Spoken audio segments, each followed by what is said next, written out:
안녕하십니까. 월담입니다.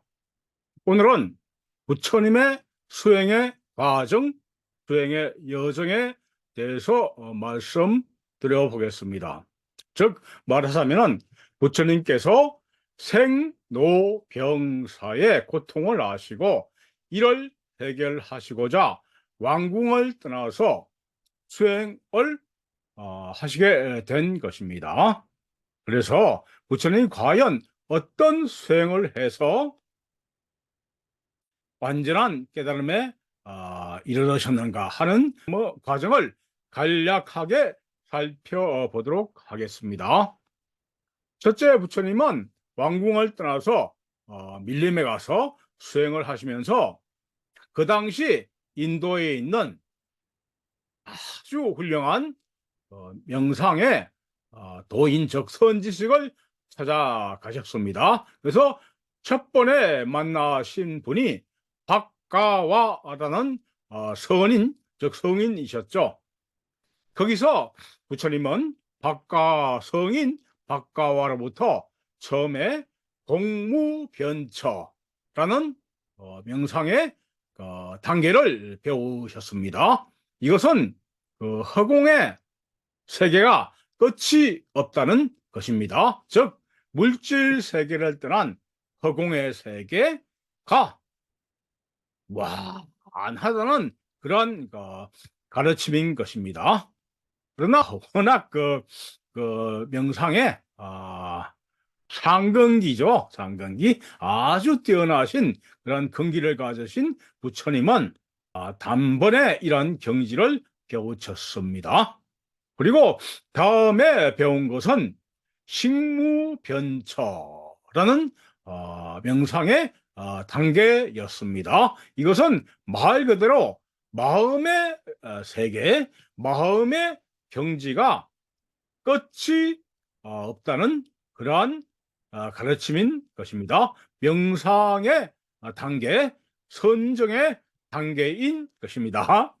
그러나 이것도 또한 부처님은 단번에 깨치셨습니다. 그 선정의 단계를 경험하셨던 것입니다. 그래서 이렇게 성인 박가와로부터 공무변처정과 식무변처정을 전수받고 그 경지를 정덕하셨음에도 불구하고 부처님은 이에 만족을 하지 못하셨습니다.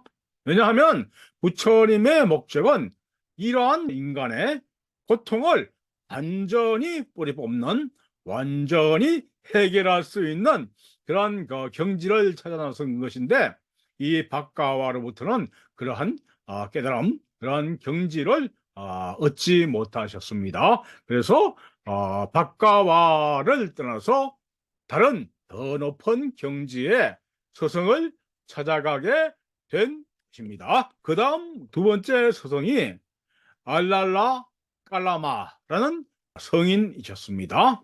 이분은 무소유 처정을 가르치는 선인이었습니다. 그래서 이 무소유 처정이라는 아무것도 없는 텅텅 빈 허공의 경지, 공의 경지를 가르치는 그러한 선정의 단계였습니다. 즉 마음도 떠나고 몸도 떠난, 즉 물질과 마음을 다 떠난 그런 상태에서 아무것도 없는 허공의 세계를 구하려고 하는 그런 선정의 단계였습니다.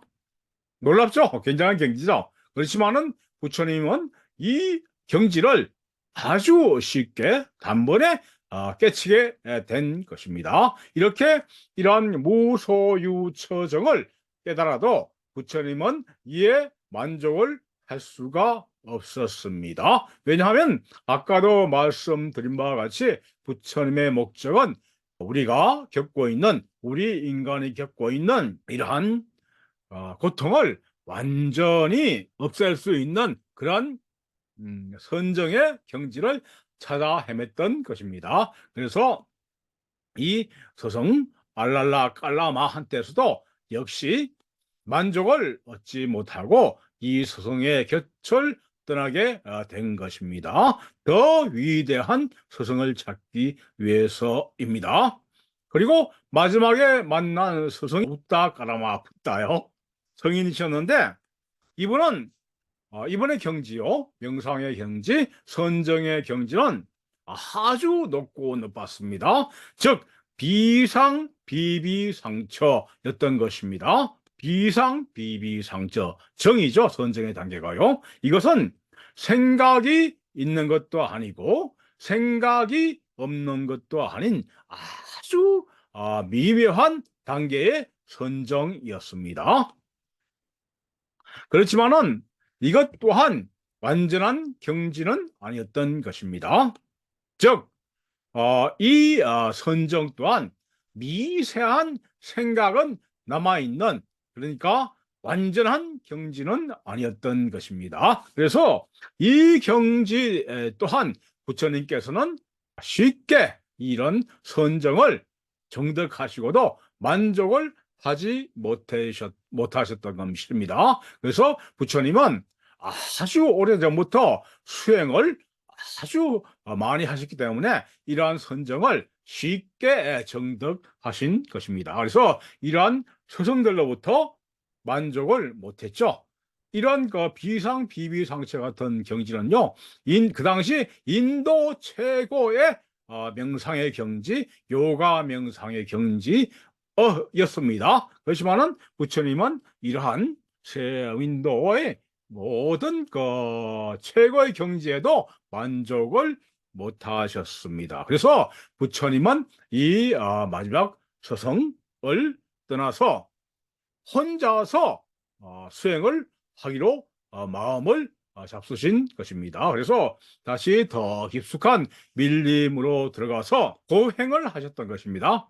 고행이란 것은 괴로울 곳자 행할 액자입니다. 그래서 이 몸을, 이 육체를 괴롭히는 아주 혹독한 고행을 함으로써 완전한 깨달음을 이룰 수 있다는 그 당시 인도 명상의 한 조류였던 것입니다. 그래서 부처님은 이러한 고행을 하시려고 깊숙한 밀림에 들어가셨습니다. 그래서 혼자서 이러한 그 고행을 차마 인간으로서 견딜 수 없는 고행을 6년 동안을 하시게 된 것입니다. 참 처절하죠. 완전한 깨달음을 이루기 위한 부처님의 노력, 인간의 노력이요. 그래서 그러한 고행의 예를 잠깐만 든다면은 하루에요 대추 한 알씩만 드셨습니다. 아주 생명을 유지하는, 최소한 유지할 수 있는 그런 대추 한 알씩만 드시고, 그리고 또 머리를 땅에 묻으시고 숨을 안 쉬는, 숨을 극한까지 참는 그러한 고행을 하셨습니다. 얼마나 괴로운 수행입니까? 이런 말할 수 없는 여러 가지 수행을 하셨습니다. 이렇게 극한의 처절한 고행을 6년 동안을 하셨어도 부처님은 완전한 깨달음을 얻지 못하셨습니다. 그래서 부처님은 깨달으셨습니다. 이러한 고행도 결국에는 완전한 깨달음으로 이끌지 못하는구나 하는 생각을 하시고, 그리고 고행을 버리시고 그 옆에서 서치는 목동 수자타가 부처님께 바치는 우유죽을 드시고 기력을 약간 회복하시고, 이제는 중도죠. 중도, 즉 가운데 길, 가운데 수행법인, 쾌락도 아니고 고행도 아닌 중도의 수행법 길을 가시기로 하신 것입니다. 그리고 이렇게 니란자 강가에 있는 보리수 나무 밑에 앉아서 중도의 수행을 하셨습니다. 그래서 마침내 부처님은 완전한 깨달음을 얻으신 것입니다. 그래서 여기서 중도라는 불교의 중요한 말씀이 나오죠. 이러한 부처님의 궁극의 깨달음의 경지는 멸진정이라고 합니다. 완전히 모든 것을 끝내버린, 없애버린 그런 선정이라는 것입니다. 모든 것이 사라진, 마음과 몸이 다 사라진 그런 경지였습니다. 즉 물질과 마음도 다 사라진 그러한 경지인 것입니다. 즉 생각이 완전히 끊어진 그러한 경지인 것입니다. 이것을 대적삼매라고 하죠. 고요하고 고요한 경지인 것입니다. 이러한 것이 아까 말씀드린 인도 스승들이 아직 가보지 못한 그런 완전한 깨달음의 경지인 것입니다. 멸진정이고 대적삼매인 것입니다. 생각을 완전히 끊어야 비로소 얻을 수 있는 경지인 것입니다. 즉 이러한 경지가 공성이죠. 공성과 열반의 경지입니다. 우리 불교의 최후의 목표인 공성과 열반의 경지인 것입니다. 그래서 이 공성이라는 것은 잠깐만 말씀드리자면 아무것도 없는 텅텅 빈 그런 텅 빈 세계이기도 하거니와 그 속에는 무시한 행복, 축복, 기쁨, 평화, 행복 이런 것이 가득한 세계인 것입니다. 그래서 불생불멸이라고 하죠. 나지도 않고 멸하지도 않는 무시무종의 그러한 영원한 해탈의 경지인 것입니다. 그래서 이런 경지가 완전한 깨달음의 경지인 것입니다. 공성의 경지요, 열반의 경지가요. 근데 이렇게 깨달음의 경지도 여러 가지가 있습니다.